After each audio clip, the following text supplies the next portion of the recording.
الحمد لله نحمده ونستعينه ونستغفره ونؤمن به ونتوكل عليه ونعوذ بالله من شرور أنفسنا ومن سيئات أعمالنا من يهده الله فلا مضل له ومن يضلله فلا هادي له ونشهد أن لا إله إلا الله وحده لا شريك له ونشهد أن محمدا عبده ورسوله قال الله تعالى في شان حبيبه صلى الله عليه وسلم إن الله وملائكته يصلون على النبي يا أيها الذين آمنوا صلوا عليه وسلموا تسليما اللهم صل سيدنا مولانا محمد وعلى آل سيدنا مولانا محمد اللهم صل سيدنا مولانا محمد وعلى آل سيدنا দয়ালো নবী প্রেমের ছবি আর আসবে না জগতে আমার দয়ালো নবী প্রেমের ছবি আর আসবে না। আমার আল্লাহ বলেন, বন্ধু উম্মত নিবা না, আমার সুন্দর জান্নাত গুলো নিবা। আমার নবী জবাব দেন, মাবুদ গো, তোমার সুন্দর জান্নাত দেখে আমি নবীর কলিজা ঠান্ডা হয় না, তোমার জান্নাত নিতে চাই না, আমার গুনাহগার উম্মত আমারে দিয়া দাও। আল্লাহ কয়, বন্ধু তুমি কোনো প্রশ্ন করবে নি? আর নবী কয়, আমি একটা প্রশ্ন করব তোমারে। প্রশ্ন উত্তরের পর্ব চলছে। কি প্রশ্ন? আল্লাহ আমার জন্য বলে সব বানাইছো? কয় হ। তাহলে মুসা নবীরে যে নীল দরিয়া বলে উম্মত সহ পার করে দিছো? কহ। তাহলে আমার লেগে সব বানাইছো আর মুসা নবীরে নীল দরিয়া উম্মত সহ পার করে দিছো। আচ্ছা, আমি আর আমার উম্মতের জন্য তুমি কি করবা এটা আমি জানতাম চাই। আল্লাহ কয়, বন্ধু এই প্রশ্ন যে তুমি করবা এটা আমি আগেই জানি। বন্ধু জবাব নিয়ে যাও। মুসা নবীকে উম্মত সহ নীল দরিয়া পার করেছি, তুমি আর তোমার উম্মতের কি করব? বন্ধু গো, মুসাকে নীল দরিয়া উম্মত সহ, তুমি আর তোমার উম্মতের দুনিয়ার কোনো দরিয়া নয়, কথা দিলাম তুমি আর তোমার উম্মতের আমি ফুল সিরাতের ফুল পার করে দিব। আমি এই নবীরে আমি একদিন একটা প্রশ্ন করব। মুসার এবার প্রশ্ন করবেন জিবরাইল, মনে মনে রাখলেন। প্রশ্নটা আদায় করলেন কোন দিন? যেদিন উহুদের জমিন কায়েম হয়েছিল। আমার নবীকে যেদিন দুইখান দান দান মুবারক ভেঙ্গি দিল, নবীজি মুখের মধ্যে হাত লাগাইয়া ডাক মারছেন, সাহাবীরা রে কে কোথায় আছো? আমি নবীর দুইখান দান দান মুবারক শহীদ হয়ে গেছে। আবার আঘাত করলে মাথার লোহার টুপি ভেঙ্গে টুকরা হইয়া মাথার ভিতরে ঢুকে গেলে মাথায় হাতটা লাগাইয়া ডাক মারছে, সাহাবীরা রে আমার মাথাও ভেঙ্গে গেছে। এই বলে আমার নবী মাথা চক্কর মেরে জমিনে পড়ে গেছে।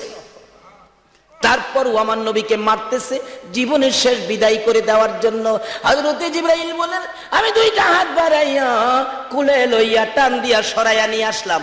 আইনা উহুদ পাহাড়ের মাঝামাঝি, নিচ থেকে দেখা যাবে না এমন একটা জায়গায় আমার নবীকে নিয়ে জিবরাইল দাঁড়াইয়া পাথরের দিকে লক্ষ্য করে ডাকতেছেন, উহুদের পাহাড় ও পাথর দেখ, যেই নবী না হইলে তুই হতি না, আমি জিবরাইলও হতাম না রে পাথর। নবীরে মারতে মারতে কি অবস্থা করেছে, একটু বিছানা ব্যবস্থা করে দে, আমি আল্লাহর হাবিবকে শুয়াইয়া রাখি। জিবরাইল বলেন, এই কথা বলার সাথে সাথে দেখি লম্বা একটা পাথর ফাইটা তুলার মতো নরম বিছানা হইয়া যায়। জিবরাইল ওই বিছানা বিছানার মধ্যে আমার আপনার নবীকে শুয়াইয়া মাথার পাশে বসে বসে প্রশ্ন করতেছিলেন, ইয়া রাসূলুল্লাহ, দাঁত ভেঙে গেছে, ব্যথা কেমন লাগে? আমি জিবরাইলের কাছে বলুন।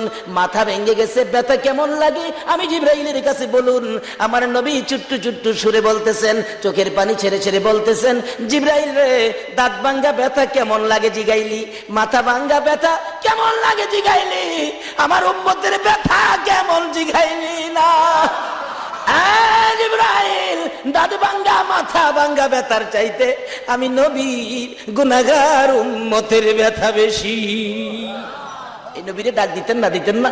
ইয়া মুহাম্মদ পিয়ারা নবী এসো নিরালা, ইয়া মুহাম্মদ পিয়ারা নবী। ভাইসা, এই নবীকে ভালোবাসা দিয়া ওলি হইছে, আলোচনার সংক্ষেপে আসলাম। এই নবীকে প্রেম দিয়া ওলি হইছে। আর এই অলিদের পাওয়ার কত হইছে কি বলেন?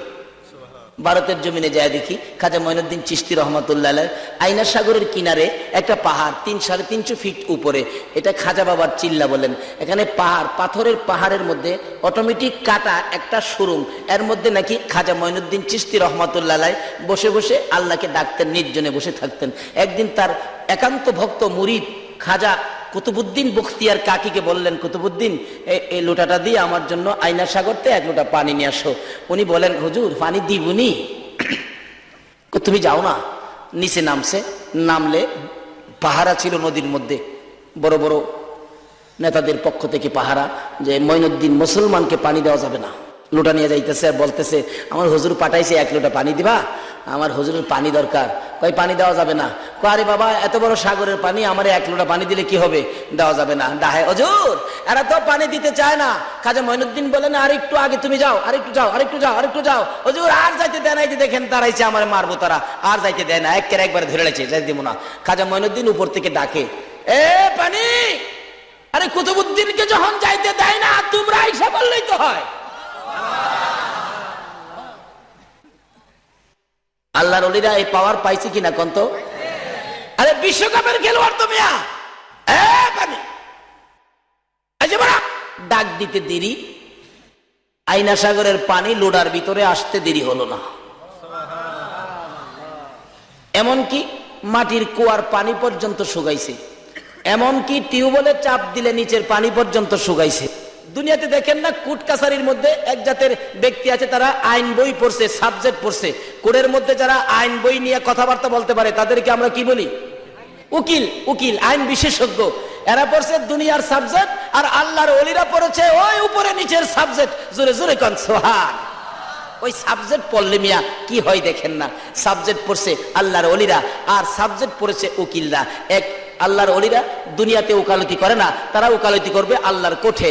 আর দুনিয়ার আইন সাবজেক্ট নিয়ে যারা ফাঁস করেছেন তারা তো দুনিয়ার কোর্টে ওকালতি করে। মিয়া কি বলেন? দুনিয়ার কোর্ট আর আখিরাতের কোর্ট, এর মধ্যে পাওয়ার কার বেশি হবে? দুনিয়ার কোর্টের না আখিরাতের কোর্টে? ওই কোর্টে আল্লাহর ওলিরা মুখ করবে মিয়া, কথা বলবে। এটা বাস্তব ঘটনা। বাজিতপুর এলাকায় এক ঘটনা ঘটছিল। এক যুবক ছেলে কলেজে পড়ে, যুবতী কলেজে পড়ে, তাদের সাথে মোহাব্বত ভালোবাসার সম্পর্ক। গরিবের ছেলে ছিল যুবকটা, কিন্তু খুব চেহারা খুব সুন্দর। আর মেয়েটা বড় লোকের ধনী বাবার মেয়ে। আমি বলতেছে, ছেলেটা যখন সুন্দর আর জায়গা না, দুইজনে মিল্লা বাবার ফান্ডেতে অনেক টাকা লইয়া ছেলেরে পাম্পট্টি দিয়া লইয়া উদাও। ছেলের বাবা মেয়ের বাবা উভয় টেনশন। আর গেল কই? মেয়ের বাবা কই, বুঝামু তোমারে, আমার মেয়ে নিয়ে গেছে, আমি এত বড় শক্তিশালী টাকাওয়ালা, দিছে কেস করে নারী অপহরণ। কিন্তু পুলিশ ঘুরতে ঘুরতে হঠাৎ মেয়েটারে উদ্ধার করে নিয়ে আসছে। মেয়েটা কোর্টে গিয়া বলছে, বাবা কইছে তুই কস না যে আমার জোর করে নিয়ে গেছে। কোর্টে গিয়া বলছে যে স্যার আমাকে জোর করে নিয়ে গেছে, নারী অপহরণ। এত কড়া কেস চাপছে, অন ছেলে তোর বাড়িতে আসতে পারে না, পুলিশ বাড়িতে দাওয়ায়, বাবা মা সকলে চিন্তা করে, আরে ফকিন্নির পোলা তুই কেড়ে গেছলে এই কাজ করতে, ছেলে কই আছে এই খবরও তো পায় না। অবশেষে ছেলের বাবার একজনে পরামর্শ দিল, আপনিও আরেকটা কাউন্টারি কেস করেন না মিয়া। গেছে উকিলের কাছে, উকিল সাহেব এই ব্যাপার। উকিল কই, মিয়া এত আইন বই পড়ছি, এটা কোনো ব্যাপার হইলো, আপনার পোলার নিয়ে আসেন। আনছে, রাত্রের বেলা দেখা করছে, উকিলের পায়ে পড়ে গেছে। উকিল কে, বেটা কান্দিস না, চিন্তা করিস না, আইন বই পড়ছি, এটা ব্যাপার হইলো তো, তবে শুন তুই কি করবি শুন। কোর্টের মধ্যে গেলে আমি যা বলি এইভাবে তুই চলবে, এর বাইরে কোনো কথা বলিস না। দেখবেন যারা আল্লাহর ওলিদের কাছে মুরিদ হয়, বায়াত হয়, এরা গেলেই দেখবেন আল্লাহর ওলিরা বলেন, বাবা এতদিন যা মনে চা তা করছো, এখন আমি যা বলি এইভাবে চললো, আর পাগলামি করো না, এরকম কয় কিনা? নাকি কোনো পিসাব মগবাজারের হুজুর শিহায়া দিছে বাড়িতে বাইরে গিয়া ওই বাবার মাথায় বাড়িটা মারবি? কখনো নয়। উকিল বলেন আমি যা বলি ঠিক এইভাবে কাজ করবে। আচ্ছা হুজুর ঠিক আছে, কন কি? আপনারটাই তো রাইট। কয় তোরে যাই জিগাইব তুই খালি চায়ে থাকবি, কিছু কইস না, যা কোন লাগে আমি কমো। আচ্ছা হুজুর ঠিক আছে। কোর্টের মাঝে নিয়ে গেছে, বাদী বিবাদী হাজির হাজির।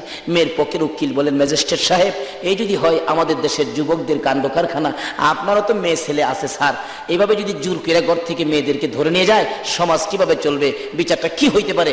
উকিলের মুখ বুঝেনই তো, আর রাখতেছে না কিছু।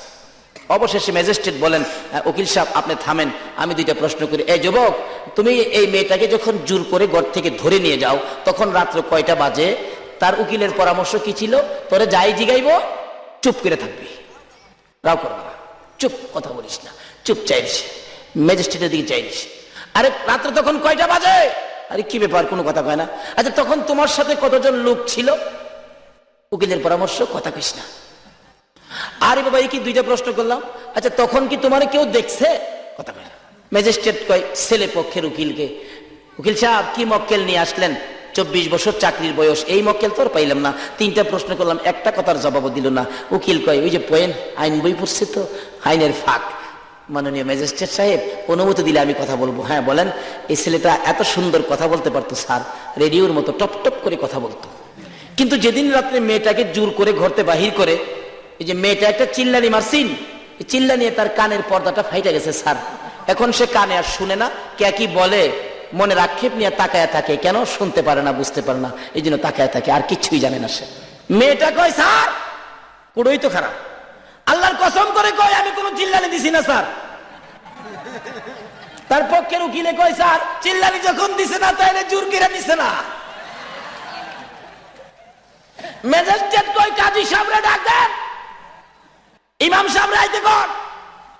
ম্যাজিস্ট্রেট নিজে থাইকা কাজী সাহেব ডাক দেয়, ইমাম সাহেবরে দিয়া মেয়েরে বিয়া ভরা দিয়া দিল। ভাই যাবে না, এটা দুনিয়ার আইন বিশেষজ্ঞ, আইন বই পড়ে উকিল যদি এই বেজাল ভাঙ্গিয়া তার সুন্দরী মেয়েকে বউ বানায় দিতে পারে, আল্লাহর ওলিদের কথা মতো যারা পড়বে হাসরের দিন যদিও একটু বিপদে পড়েন ওলিদের দিকে তাকায়া ব্যাক করে ঢোকার থাকবেন। আল্লাহ কেবল কি ব্যাপার? আল্লাহু আকবার, ইয়া রাসূল, ইয়া বান্দা ছিলাম আসরের জমিনে আল্লাহর ওলিরা বসে থাকবেন, আমার আল্লাহ বিচার শুরু করে দিলে এরকম মুরিদদেরকে, সরল সোজা মানুষগুলো যখন আল্লাহর দরবারে হাজির হবে, আল্লাহর ওলিরা বলবেন কোনো কথাই কইস না, আমি ওই তো আছি, চুপ করে থাক। আল্লাহ প্রশ্ন করলে বারবার খালি হুজুরের দিকে তাকাইব, আল্লাহ বারবার প্রশ্ন করবে, বারবার হুজুরের দিকে তাকাইব। আল্লাহ বলবেন কি ব্যাপার, এগুলি কি কি নিয়ে আপনি এতদিন চললেন? আল্লাহর ওলিরা বলবেন মাবুদ গো তোমার নামে না রহমান আর রহিম আছে। হ্যাঁ মাবুদ, তোমার নামে যখন রহমান আর রহিম আছে, এরা সরল সোজা মানুষ, রিক্সা চালাইতো, বাস চালাইতো, জমিতে কাজ করত, সাধারণ ব্যবসা করত, তারা কি এত কিছু বুঝে? এদেরকে এত কিছু প্রশ্ন করে লাভ নাই। আমার আল্লাহ বলবেন বন্ধু গো তোমরা যখন বলেছো লাভ নাই, আর প্রশ্ন করে দরকার নাই, যা যা রে ওই রাস্তা দিয়া জান্নাতে ঢুইকা যা।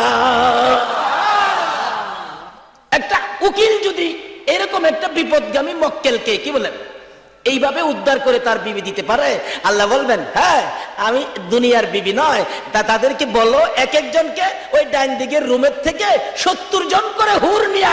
সুবহানাল্লাহ কইতেন না? কিন্তু এ ওলি হবেন কিভাবে? ওলি হওয়ার কারণ আছে দুইটা, বলুন কয়টা?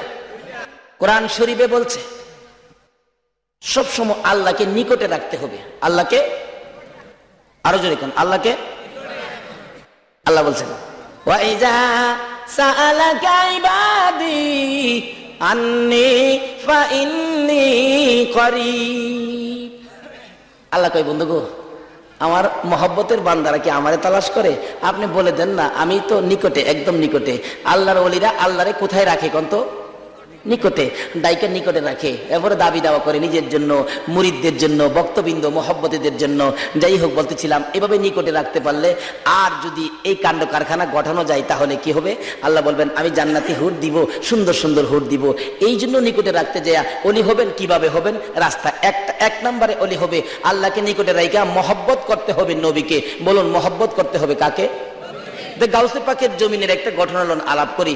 জুনাইদ আল্লাহর ওলি ছিলেন, জুনাইদ বাগদাদি বাগদাদের জমিনে যিনি ঘুমিয়েছেন, জুনাইদ বাগদাদি রহমতুল্লাহ আলাইহি জীবনীতে পাওয়া যায়। উনি ইরাকের পালিত বাদশার বিরাট বড় পালোয়ান ছিলেন। যা খাওয়াইতো বাবারে খাওয়াইয়া। এই একদিন বাদশাহ বলেন, জুনাইদ এত শক্তি তোমারে করলাম, কিন্তু শক্তির একটা খেলা তো দেখলাম না, একটা খেলা তো তুমি দেখাইবা। কয় ঘোষণা দিয়ে দেন, আমি জুনাইদরা যদি হারাইবার কোনো মায়ের সন্তান থাকে অনাইতো দেখেন আমার শক্তিটা। ফুস্টারিং করলেন, জুনাইদকে হারাইতে পারলে 10,000 টাকা, আমাদের হিসাব বললাম 10,000 টাকা পুরস্কার।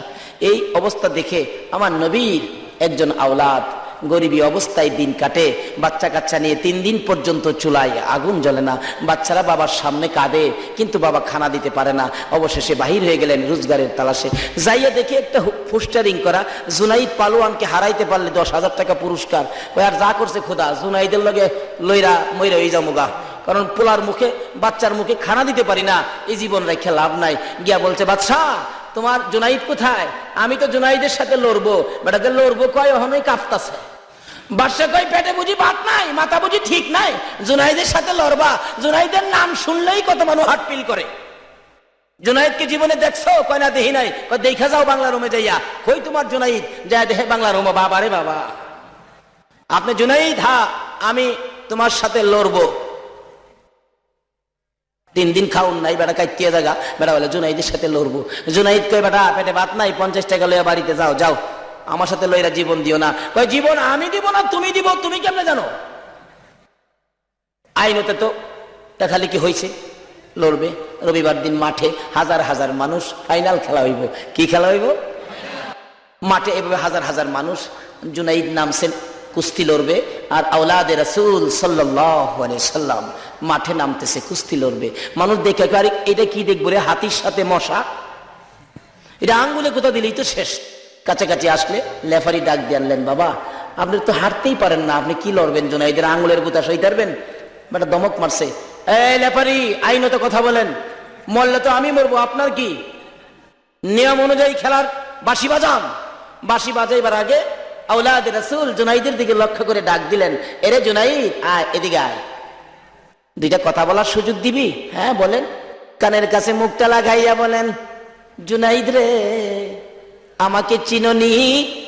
আমি ওই নবীর বংশধর, যে নবী সৃষ্টি না হইলে জগতের কিছুই হতো না।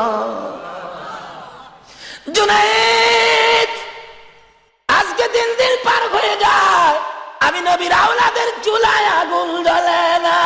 হাদিস শরীফ খুঁজলে পাওয়া যায় গো, কোন কোন দিন আমার নবীর চুলায় আগুন জ্বলতো না।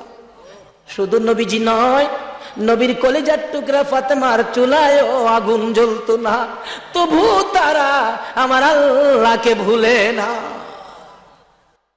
হযরতে বেলালে হাবশী বলেন, একদিনকার ঘটনা, আমার নবী বাহির হয়ে গেলেন কালিমাটা লইয়া, বাড়ি বাড়ি যাইতেন, ঘরে ঘরে যাইতেন। 15 দিন হয়ে গেল, আমার নবী 15 দিন পর মদিনায় ফিরে আসলে হযরতে বেলালে হাবশী মসজিদে নববীর সামনে দাঁড়াইয়া ডাকতেছেন, ইয়া রাসূলুল্লাহ, বাহির থেকে আইসা, সফর থেকে আইসা মসজিদের নববীর মধ্যে যাইয়া 2 রাকাত নামাজ পড়েন। আজকে আপনার পায়ে ধরি, অনুরোধ করি, আজকে মসজিদের নববীর ভিতরে আগে ঢুকবেন না, আগে ঢুকেন ফাতেমার ঘরে, যাইয়া দেখেন ফাতেমা জীবিত আছে কিনা। হুজুর গো, আল্লাহর কসম করে বলি, আপনি যাওয়ার 15 দিন পর্যন্ত এর মধ্যে ফাতেমার ঘরের দরজা খুলতে কোনোদিন দেখি নাই। হুজুর আমি বেলালের মন বলে গো, ফাতেমা দুনিয়ায় না। হযরতে বেলাল এইভাবে যখন চোখের পানি ছেড়ে ছেড়ে বলতেছেন, আমার নবী ফাতেমার ঘরের দরজায় যে আওয়াজ দিলে, দুর্বল কণ্ঠে ফাতেমা জবাব দিলেন, বেঁচে আছি। দরজাটা খুলে দিলে রাসূল বলেন, আমি তাকাইয়া দেখি ফাতেমার চেহারাটা কালো হয়ে গেছে। জান্নাতি মহিলাদের সরদারিনী ফাতেমার চেহারাটা কালো। প্রশ্ন করলাম, ফাতেমা গো ব্যাপারটা কি, এভাবে তোমার চেহারা কালো, দুর্বল কেন? আল্লাহর হাবিবের প্রশ্নের জবাব দেন, ফাতেমা বাবা গো, আপনি যাওয়ার 15 দিন আজ পার হয়ে যায়, এই পর্যন্ত 15 দিন পর্যন্ত আল্লাহর কসম করে বলি ফাতেমার চুলায় আগুন জ্বলে না। একদিনকার ঘটনায় পাওয়া যায়, আমার নবী 3 দিনের উপবাস। এই জন্য ভাববেন না আমার নবী গরিব, এটা উম্মতের জন্য রাখছেন। কোন কোন গরিব উম্মত এই করলে আমার রাসূল বলছে, এরকম গরিবদের সাথে আমার হাসরটা হবে। কি বলেন, আমার নবী কি গরিব? নবীর উপাধি কি? 2 জাহানের বাদশা। কি কোনোদিন গরিব হতে পারে? কিন্তু নবীজি গরিবিটাকে পছন্দ করতেন উম্মতের জন্য। নবী গরিব হবে কেন? আমার আল্লাহ একদিন বলেন, বন্ধু গো, উহুদ পাহাড়টা স্বর্ণ বানাই দেই আর নিচে দিয়ে চাকা লাগাই দেই, আপনার প্রয়োজনে স্বর্ণ বিক্রি করবেন, চলবেন? আমার নবী কয়, খোদা গো, এই পাহাড় স্বর্ণ বানায় কি আমার উম্মতেরে দিবেন? কয় না, আপনার উম্মতেরে দিব না। কয় না, আমি সেই নবী না, নিজে পেট ভরে খাবো, উম্মতে পাবে না। আমি ওই নবী, আমারা যেটা দিবেন সেটা আমার উম্মতেরে দিতে হবে, তাইলে নিব। ইয়া রাসূলুল্লাহ, উম্মতকে দেওয়া হবে না। তাইলে আমি এটা নিব না। নবী 3 দিনের পেটের খিদা লইয়া হাঁটতে হাঁটতে যাইতেছে ফাতেমার ঘরের দরজায়। ফাতেমা, ফাতেমা রে, ঘরে আসো কিনা? ফাতেমা চোখের পানি মুছতে মুছতে দরজাটা খুলে দিলেন। নবীজি গায়ে, ফাতেমা খবর, চোখে পানি কেন? 3 দিনের পেটের খিদা ছিল ফাতেমার কাছে, নবীজি বলবেন। এমন সময় ফাতেমা বলেন, বাবা গো, চোখে পানির কারণ হলো আজকে 4টা দিন পার হয়ে গেছে, আমি ফাতেমার চুলায় আগুন জ্বলে না। বাবা, সেই জন্য আমি কান্দি না, আমি কান্দি আমার কলিজার টুকরা 2টা সন্তান হাসাইন আর হুসাইন পেটের খিদার যন্ত্রণায় যাইয়া দেখো গো বাবা, গলাগুলি করে গলা কাটা মুরগির মতো ছটপট করে করে না না না না কইয়া কান্দে, পেটের খিদা সইতে পারে। আমার নবী কান্দে, ফাতেমা রে, কই রে আমার হাসাইন, কই রে আমার হুসাইন? দৌড়াইয়া গেলেন, যা দেখে 2জনে কান্দে, একজন আরেকজনকে বলে, ভাই ভাই গো, আর আম্মুর কাছে খানা চাবো না, চলো না আমরা 2 ভাই নানার কাছে। আমার নবী আর কোনো কথাই বললেন না, ঘর থেকে বাহিরে হইয়া যায়। যাইতে যাইতে যাইতে যাইতে এক ইহুদির খেজুরের বাগান, খেজুরের বাগানের পাশে দাঁড়াইয়া ডাক দিলেন, ইহুদি, তোমার খেজুরের বাগানের মধ্যে কোন কাজের মানুষ দরকার আছে? উম্মতেরা গো, এটুক নবী না করলে পারতেন। হাদিস শরীফে আসছে, যে নবী একদিন সাহাবীদেরকে নিয়ে রওনা করলে সাহাবীরা বলেন, হঠাৎ দেখলাম নবীজি উপরের দিকে হাত বাড়াইলেন, কি যেন আইনা পায়রা খাইলেন। প্রশ্ন করলাম, ইয়া রাসূলুল্লাহ, কোথায় হাত দিলেন, কি খাইলেন? রাসূল বলেন, সাহাবীরা রে, আমি যা পারি তোমরা তা পারবি না। হুজুর কি করেছেন জানতে চাই? রে সাহাবীরা, আমার মন চাইলে আমি হাত বাড়াইলাম, ওই জান্নাতের ফলের গাছ থেকে একটা ফল পাইরা আমি রাসূল খাইলাম। যেই নবী জান্নাতের ফল পাই না দুনিয়ার জমিনে খাইতে পারে গো, সেই নবী কেন ইহুদির বাগানে কাজ করতে চাইলো? এটা হলো আমার উম্মতের শিক্ষা দেওয়া। কারণ আমার উম্মতেরা যদি বিপদে পড়ে অন্যের বাড়িতে কাজ করতেও যায়, তাতে কোনো লজ্জা নাই, কাজ করে খেতে পারো। এই গরিব, দেখো তোমার পক্ষে নবী কত সুন্দর ব্যবস্থা করে। কাজ শুরু করে দিবেন। কিভাবে কাজ? কিতাবে আসছে, 1 বালতি পানি উঠাবে, 3টা করে খেজুর দেওয়া হবে। আমার নবী উঠাইতেছে, 8 বালতি পানি উঠাইয়া 9 বালতি পানি উঠানোর জন্য যখন ফেলাইলেন, রশিটা ছিঁড়া বালতি কুয়ার ভিতরে পড়ে গেছে। ইহুদি দূর থেকে দেখে, পানি উঠাও না কেন? দৌড়াই আসছেন, পানি উঠাও না কেন, পানি উঠাও না কেন, পানি উঠাও না কেন? আমার নবী বলেন, বালতি ছিঁড়ে পড়ে গেছে। তুমি বুঝি বালতি ছিঁড়া ফালাইছো? আমি ছিঁড়ি নাই, ছিঁড়ে পড়ে গেছে। এই কথাই কাটাকাটি করে আমার নবীর গাল মুবারকে থাপ্পড় মারছে। নবী ডাক মারছে, ইহুদি রে, 3 দিন পর্যন্ত না খাইয়া আমি নবীর গালের গোশত মনে হয় কমে গেছে রে ইহুদি। এই কম গোশতের গালের মধ্যে আঘাত করেছো, না জানি তোমার হাতের মধ্যে ব্যথা পাইছো। ইহুদি আর সহ্য হয়ে গেলেন, মারলাম আমি, আমার জিগায় ব্যথা পাইছি নি, এটা কেমন লোক রে, এটা কোন ব্যক্তি হতে পারে রে? এবার আমার নবী বলেন, ইহুদি দেরি করিস না, আমার 8টা বালতি পানির বিনিময় 24টা খেজুর দিয়ে দে রে। আমার হাসাইন আর হুসাইন কান্দে। খেজুর লইয়া যখন রওনা হতে চাইলেন, আমার আল্লাহ বলেন, জিবরাইল আমার বন্ধুর কানে খবর দে, আমার বন্ধু হলেন রাহমাতাল লিল আলামিন, আমার বন্ধুর হাতের সিরা বালতি কুয়ার ভিতরে থাকবে, এটা হতে পারে না, বালতি যেন আমার বন্ধু উঠাইয়া দিয়ে আসে। এবার জিবরাইল বলেন, ইয়া রাসূলুল্লাহ, যান কোথায়? বালতি উঠাইয়া দিয়ে যাওয়ার জন্য বলছে। জিবরাইল, কিভাবে বালতি উঠাবো? আল্লাহর বন্ধু গো, আপনি রাহমাতাল লিল আলামিন, কুয়ার ভিতরে হাত দিয়ে বালতিরে ডাক দেন, দেখবেন বালতি কিভাবে আসে। আমার নবী কুয়ার পারে দাঁড়াইয়া ডাকে, বালতি রে আয় আমার হাতে আয়। আমার নবী ডাক দিতে দেরি, মরা বালতি নবীর হাতে আসতে দেরি হলো না। ইহুদি বলেন এই কি কারবার জীবনে দেখি নাই, বালতি ডাক দিলে হাতে আসে, উনি কে হতে পারেন? বসে বসে চিন্তা করতে করতে দেখে উনি আখিরি নবী গো, রাহমাতাল লিল আলামিন। নিজের হাত নিজে কাইটা বালাইছে। কি করেছো? কার সাথে বেয়াদবি করেছো? বেহুশ হইয়া পড়ে আছে। ব্যবসায়ীরা লম্বা ঘটনা দেখে মাথায় পানি দিলে জ্ঞান ফিরে আসলে প্রশ্ন করলেন কি ব্যাপার, হাত কাটা কেন? তোমরা আমাকে আখিরি নবীর দরবারে নিয়ে যাও। নিয়ে গেলে রাসূল দেখেন হাত কাটা। বাবা তোমার হাত কাটা কেন? হুজুর বেয়াদবি করেছি, রাসূলের সাথে হাত কাইটা ফালাইছি। হুজুর গো আমার বেয়াদবির ক্ষমা হবে নি। আমার নবী বলেন ইহুদি রে একবার পড়ো মধুর কালিমা মাপ পাইয়া যাবে।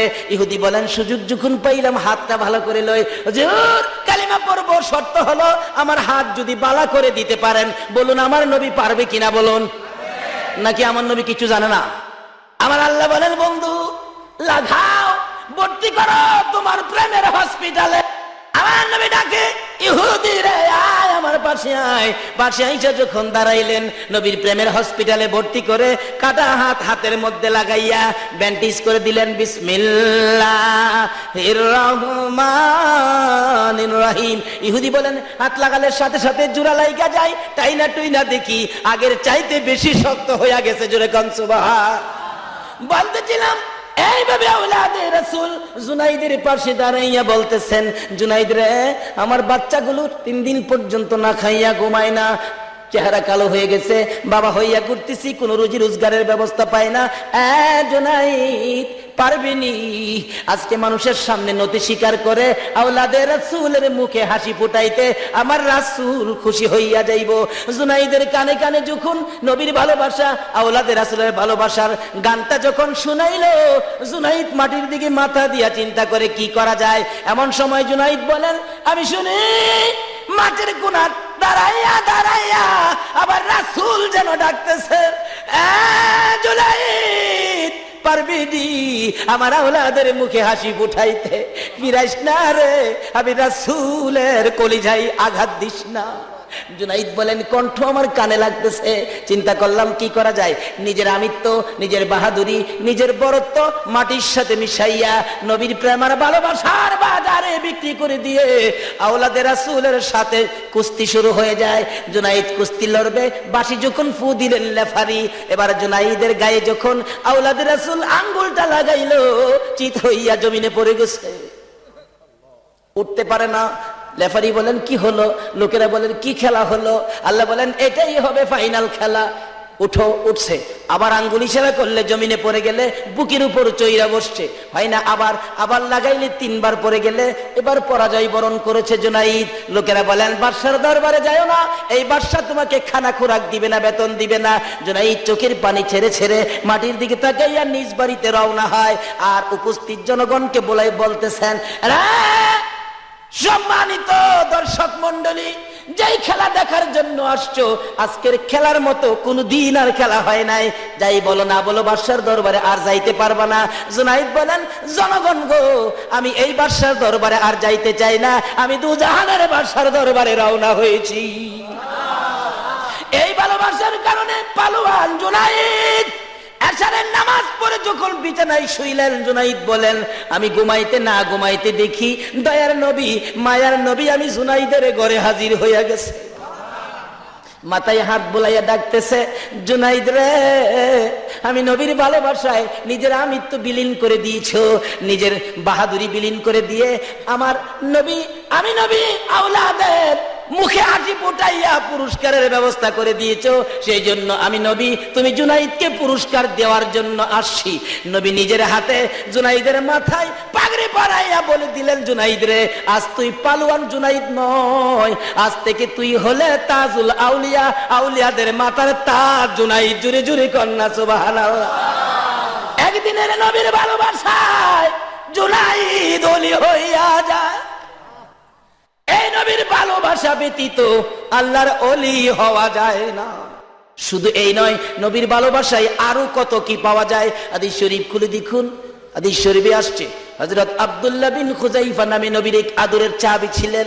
নবীরে কেমন ভালোবাসতো, বিয়ের দিন রাত্র 12টা প্রায় বাইজা গেছে, নবীজি চিঠি দিয়া পাঠাইলেন খুযাইফার কাছে চিঠিখানি নিয়ে দিবে। চিঠি নিয়ে একজন সাহাবী দৌড়ে গেলেন, গিয়া দেখেন বিয়ের রাত্র, মাত্র বিয়ে হয়েছে, খানা দানার সামনে আস্তা মুরুক সামনে হাজির, ডাকতেছেন, এক খুজাইফা মুরগির মধ্যে হাত দিও না, মাত্র বিয়াটা হয়েছে, তার আগে নবীর চিঠি আসছে, চিঠির মধ্যে হাত দাও। নতুন জামাই মুরগ সরাইয়া ওইটা দাঁড়ায়া গেছে, ইয়া রাসূলুল্লাহ কোন না, আর যদি কোন ইয়া রাসূলুল্লাহ, ইয়া রাসূলুল্লাহ বলে দাঁড়াইয়া খুজাইফা চট করে চলে আসছো। হুজুর আমি সজাগ ছিলাম, বিয়ের রাত্র বিয়ে হয়েছে, খানার টেবিলে খানা আসছে, খানা খাই নাই, আপনার ডাকে চলে আসছে আপনার ভালোবাসার মালা গলায় লইয়া। এমনি সময় নতুন বিবির হাতের চিঠি, স্বামী একটু আসো তোমাকে দেখা দেয়, তুমি তো চট করে চলে গেলা, তোমাকে আমি দেখি নাই, তুমিও আমাকে দেখো নাই। ও স্বামী আমি বাধা দিব না গো, মহিলারাও কেমন মহিলা ছিলেন, বাধা দিব না, যুদ্ধে যাইবা, নবীর জন্য শহীদ হইবা, আমার কোনো আপত্তি নাই, চিনে যাও, পরিচয়টুকু নিয়ে যাও, কাল কিয়ামতে আমি যখন বলবো আমি শহীদের বিবি, তুমি যেন আমাকে বিবি বলে চিনতে পারো, সেই জন্য চিঠি সিরা ফালাইলেন। নবী পাঠাইছে চিঠি, কারো চিঠি হাতে নিব না। আবার চিঠি গেলে রাসূল জিজ্ঞেস করলেন, কিসের চিঠি রে খুজাইফা? হুজুর আমার নতুন বিবির হাতের চিঠি দেখার জন্য বলছে। অনুমতি দিলেন, দেখে আসো। পরে দরজার সামনে দাঁড়ায় ডাকতেছে, বিবি বিবি রে দেখ জীবনের শেষ দেখা। রাসূল বলছে প্রধান সেনাপতি হব, আমি যদি শহীদ হয়ে যায় এই দেশে আর দেখা হবে না রে বিবি, দেখা হবে রে হাসরের ময়দানে। বিবি বলেন, স্বামী ঘরের ভিতরে আসো। না না, ঘরের ভিতরে যদি ঢুকি তোমার দিকে যদি ভালো করে তাকাই, হয়তো নবীর মহব্বতের চাইতে তোমার মহব্বত বেশি হবে, আমার যাইতে বেশ দেরি হয়ে যাবে। না না আর দেখবো না, আমি তোমাকে দেখেছি, তুমি আমাকে দেখে দাও। এই বলে বিদায় হইয়া নবীর সামনে হাজির। সকালবেলা যুদ্ধ চলে গেলে যুদ্ধ করতে করতে নবীর আদরের প্রধান সেনাপতি শহীদ হয়ে গেছে। এই খবর যখন পৌঁছে যায়, নতুন বিবি আওলাকে সে পাগল বেশে ঘর থেকে দৌড়ায় বাহির হয়। রাস্তায় যাকে পাই জিজ্ঞেস করেন, যুদ্ধের থেকে আসছেন, হুনাইনের ময়দান থেকে আসছেন? আমার স্বামী আব্দুল্লাহ বিন খুজাইফা বলে শহীদ। কে বলছে? কি বলেন, মৃত্যুর খবরটা কি মানুষ সন্তানদের কাছে, আপনজনের কাছে কি সরাসরি কয়? না, বাড়িতে যাও বাবা, তোমার বাবার শরীরটা বেশি ভালো না, বাড়িতে যাও, এরকম কইলেই কিন্তু বোঝা যায়। বিবি বলেন, শুনেছি শহীদ, বলো আমার স্বামীর লাশটা কোথায়, আমি মন ভরে জীবনের শেষ দেখা দেখবো। ওই সাহাবী বলেন, না না, তোমার স্বামী তো পিছনে আসতেছে, আসল খবর সরাসরি কয় না, পিছনে তো আসতেছে, কথা তো সত্য। আরেকজনকে পাইলেন, কোথায় যাও? যুদ্ধের ময়দানে। আমার স্বামী বলে শহীদ, ঘো দেখতে যায়। কে বলছে? তোমার স্বামী পিছনে আসতেছে। এইভাবে যাইতে যাইতে হযরতে আবু বকরের সাথে দেখা। আবু বকর কোথায় রে? আমার স্বামী বলে শহীদ। না, পিছনে আসতেছে। এই খবর আসতে আসতে সকলেই খালি বলেন পিছনে আসতেছেন। দৌড়ায় গেলেন, ইয়া রাসূলুল্লাহ আমার স্বামী আব্দুল্লাহ বিন খুজাইফা তো শহীদ শুনলাম, এখন তো সকলে বলে আবু বকর সহ বলে পিছনে আসতেছে, হুজুর কি ব্যাপার আমি জানতে চাই। আমার নবী বলেন, সকলে যখন বললেন পিছনে আসতেছে, আমার আবু বকর বললেন পিছনে আসতেছে। আরে খুজাইফার নতুন বিবি, অপেক্ষা করো, তোমার স্বামী পিছনে আসতেছে। আমার আল্লাহ বলেন, জিবরাইল আমার বন্ধুর ভালোবাসায় জীবন দিল রে, তার বিবি পাগল বেশে তালাশ করে। আবু বকর বলেন, সাহাবারা বলেন পিছনে আসতেছে। আমার নবীও যখন বলেছে পিছনে আসতেছে, রে জিবরাইল আমি আল্লাহ আমার বন্ধুর ভালোবাসার প্রেম ভালোবাসার কারণে যা যা তুই দৌড়াইয়া যা, পিছনে যখন আসতেছে আমার বন্ধু বলেছে ওই আব্দুল্লাহ বিন খুজাইফার লাশ মাথায় ধরে ধাক্কা দিয়া দাঁড় করাইয়া দে, আমার ওই নবীর প্রেমের পুরস্কার হিসাবে বানাইয়া ওই আব্দুল্লাহ বিন খুজাইফাকে জীবিত করে দে। পিছনে পিছনে হাইটা হাইটা যেন যাইতে থাকে। সাহাবারা তাকাইয়া দেখে আব্দুল্লাহ বিন খুজাইফা ওই কাদের থেকে নাইমা নিচে হাইটা হাইটা যাওয়া শুরু করে দিলেন। জোরে জোরে কন্যা সুবহানাল্লাহ। এইভাবে নবীর ভালোবাসার পুরস্কার পাওয়া যাবে। এই নবীর ভালোবাসা ছাড়া ওলি গাউস কুতুব হওয়া যাবে না। ভাই সাহেব, আসল জায়গায় আসেন। এগুলি শিখতে গেলে অলির দরবারে যাইতে হবে। বলুন কার দরবারে যাইতে হবে? দেখেন আল্লাহর অলিদের ভয় নাই, কোরআন শরীফে আসছে। আল্লাহরে কাছে রাখে, তাদের জন্য কি অবস্থা। কিতাবে ইঙ্গিত আছে এরকম একটা ঘটনা। এক ছাত্র শিক্ষক, মনে করেন আপনাদের এই বিপাড়া বাজারের উপর দিয়ে যাইতেছে, যাওয়ার সময় ছাত্র দেখে আঙ্গুর খুব সুন্দর। জিগেলের আঙ্গুর কত? কয় 10 টাকা কেজি। কয় আমরা দেশে আলু 10 টাকা, আপনার দেশে আঙ্গুর 10 টাকা। হাই খুব ভালো তো। দেখে এটা ঘি দোকানে খুব ভালো ঘি কত? কয় 50 টাকা। সরিষার তেল কই 50 টাকা। তেলে ঘি একদম যাই হুজুর এই দেশে কিতাবি ঘটনা বলছি, এই দেশে তো খুব ভালো তেলে গিয়ে একদম আঙ্গুর আলু একদম, এই দেশে আমি থাকি হুজুর। উস্তাদ কয় বেড়া যে দেশে তেলে গিয়ে একদম এই দেশের মানুষের বিচার নাই, থাইস না লজাইগা। কয় হুজুর আপনি জানেন না কিছু, আপনি জানগা, আমি এই দেশে থাইকে লই। এবার এই দেশে থাইকে ভালো ভালো জিনিস খাইতেছে। এক ঘটনা এই দেশে ঘটছিল, কিতাবি ঘটনা। এক বাদশার বাড়িতে চুর ঢুকতে চাইছিল নিচে দিয়া, চুরি করতো। এই হিন কাটটা বিল্ডিং এর নিচে যে যাইতে চাইছে না, এই বিল্ডিং এর ইট খুললা পইরা চুরের পিঠে চাপা খাইয়া চুর গেছে গা মইরা। চুরের বাবা খবর পাইয়া দৌড়ে আইছে, আমার পোলা মরছে। কি আপনার বাড়ির বিল্ডিং এর ইট খুললে আমার বেটা চুরি করতে ইচ্ছা, আমার বেটা মারা গেছে, ওখানে আপনার বিচার হইব। আচ্ছা চুর মারা গেলে কি ভাই বাড়িওয়ালার বিচার হয়? আচ্ছা ওখান কিন্তু বুশের বিচারটা ঠিক তদরূপ। হাজার হাজার মুসলমানদেরকে ইসরায়েলি বাহিনী পাখির মতো গুলি করে করে মারে, তাদের বিরুদ্ধে কোনো বিচার নাই। নিরস্ত্র নিরীহ নিষ্পাপ ইরাকের মুসলমানগুলোকে পাখির মতো গুলি করে করে মারতেছে। এমনকি মায়ের কোলের শিশুরা পর্যন্ত রেহাই পায় না। 18 মাসের একটা পূর্ণিমার চাঁদের মতো এক ধন্য মায়ের সন্তান মায়ের কোলে ছিল, আমেরিকার বাহিনীর গুলিতে মার কোল থেকে বাচ্চার মাথাটা উড়ে গেছে। কি অপরাধ করেছিল মায়ের কোলের শিশুরা? পত্রিকা খুললে আর সহ্য করতে পারি না। আজকের বিচার আমরা ওলিদের হাতের সাথে হাত বাড়ায়া, আর দুনিয়ার কোনো মানুষের কাছে নয়, জাতিসংঘের কাছে নয়, আজকের বিচার আমরা কার কাছে দেব? বাগদাদের জমিনকে যেন আল্লাহ পরিষ্কার করে দেয়। ইরাকের জমিনের মুসলমানদেরকে, যেই জমিনে ইমাম হুসাইন মাতাবিহীন শুয়ে আছে, যেই জমিনে ইমাম হুসাইনের কলিজার টুকরা 6 মাসের শিশু আলী আসগর শুয়ে আছে, গাউসে পাক শুয়ে আছে, আল্লাহ যেন এই জমিন থেকে বেঈমান ইংমার্কিন বাহিনীকে বিতাড়িত করে ইরাকি মুসলমানদের বিজয়ের পতাকা যেন আল্লাহ উড়াইয়া দেন, সেই দোয়া করতে আপনারা রাজি আছেন না? আসুন আমরা জাতিসংঘের কাছে আর এই বিচার দেব না, বিচার দিব আমাদের আল্লাহর কাছে। আমার আল্লাহ যে বিচার করবেন এটা কিতাবে ইঙ্গিত আছে। কষ্ট হইতাছে ভাই সাহেব? বাগদাদ ছাইরা লই কি কান?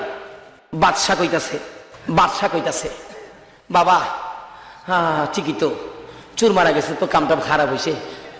আচ্ছা চুর মারা গেলে কামটা ভালো হয়েছে না খারাপ হয়েছে? দেখেন কোন দেশে কি হয় না হয়, আর সমস্ত দোষ এনে মুসলমানদের দেওয়া বইতে হয়। এলাকাটা দোষ যে দেয় কে? উনি বুশ। বাদশাকে বেটা আমার দোষ তো নাই, কয় বিল্ডিং এর মালিক আমি, কিন্তু বিল্ডিং এর ইট তো আমি লাগাইছি না, রাজমিস্ত্রি লাগাইছে।